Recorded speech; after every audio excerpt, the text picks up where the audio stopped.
Square Enix is going through a hell of their own making. We have heard over the past few weeks investors being angry with them, that lots of people in the Western branches are being let go, and it seems that they are clearing out their ranks. But now, the investor who recently uploaded the 112-page manifesto now owns the second highest stake in Square Enix. I have a few different things to show off, but before I get into the topic, if you enjoy the content I create, check out the links in the description, join the community in my live streams, and consider supporting through Patreon or YouTube memberships. Now, I used to really love Square Enix, and I still do love a lot of their characters and stories and games that they've created in the past, but like most major companies within the video game industry now, they have stumbled. They don't really care about what their real customers want. They're more worried about chasing a potential audience instead of the one that they already have, and I do think that there is a slim chance they could turn things around. I say this with most companies, if we don't give them a chance to change, they aren't going to, but you can only give them so many opportunities to turn things around, and Square Enix has made a lot of very bad decisions over the years. They are focused on remakes and reboots and remasters, which they think is going to get nostalgic fans back,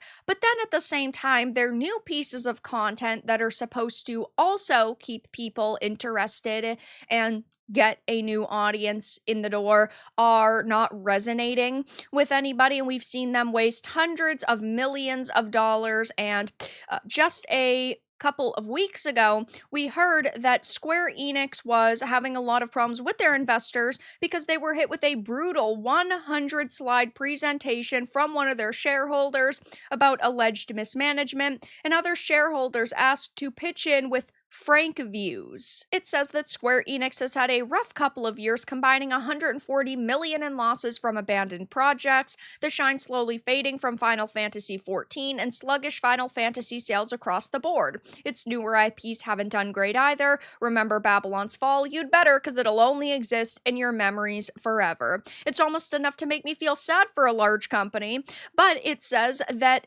now that it's being hit with a 100-slide presentation on its alleged mismanagement from one of its major shareholders. 3D Investments, which holds a 14.36% stake in the company, is now looking to get other shareholders on its side. But we also found out that now they're actually the second highest stakeholder in Square Enix, and their investor stake has gone up to 15.40%, which doesn't sound like a lot, but it is definitely significant. Only the Enix founder now has more shares, which definitely makes you wonder what is going to change at this company over the next couple of years. Heading back to the article, it says, as shared by Business Wire, 3D Investment states that Square Enix has, in the 3 years since replacing its president, been facing the following management issues: a sluggish revenue growth rate, sluggish profit margins. More recently, SQEX HD recorded massive impairment losses on game development assets,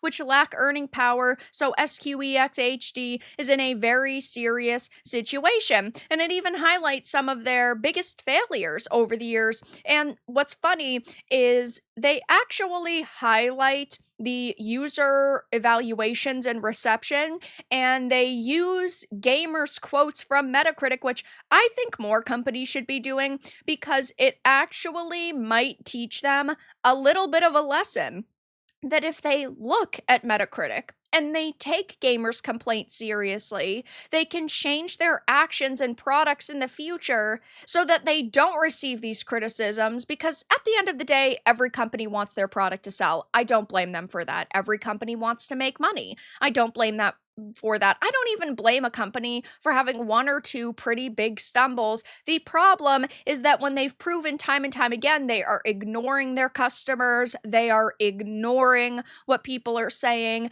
they are blaming us for their failures, and that's what happened with several of these games. Forspoken was a story devoid of charm or immersion, only worth $20 to $25 or skip it. Bad cringe dialogue, bad protagonist, unlikable characters, bad acting. Babylon's Fall. Monotonous and unrewarding gameplay. What a dull and boring game. The missions are repetitive and cumbersome. Combat feels clunky and unpolished. Marvel's Avengers had continuous microtransactions. This game is so dull, it lacks charm and personality. The fact that it's a live service game really hurts the overall story, and I think that it is, again, amazing to actually see them highlight some of the customers' criticisms, because that could mean one step closer to major change. And I don't trust any companies anymore, so this is just my opinion, and maybe they won't change. Wouldn't shock me, but it would be amazing for them to go back in time, for them to really hone in on what made them special in the first place. It wasn't appealing to a global audience. It wasn't making games for a certain group besides their home market. It was just them hiring passionate developers, hiring people who were willing to take creative risks. And yes, when your company becomes so large, you don't want to take as many risks because you need more money. You need to actually be bringing in consistent numbers, but you do still have to make some crazy decisions, or else you're never going to grow. And I think they need to go back to the drawing board. But we also had recently heard that Square Enix announced mass layoffs as restructuring plans pulled development from overseas, which I think also sounds pretty freaking good.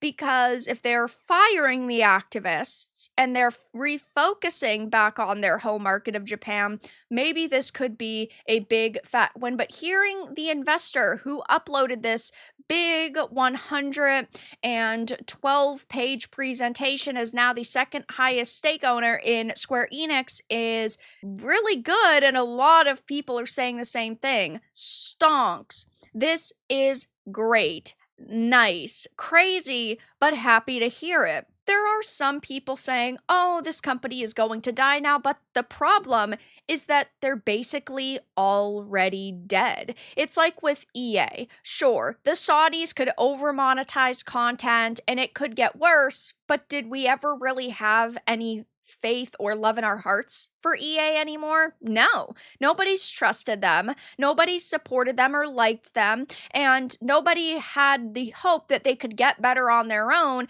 And it's the same thing with Square Enix. None of us have really trusted them for years, and there's only so much worse they can actually get.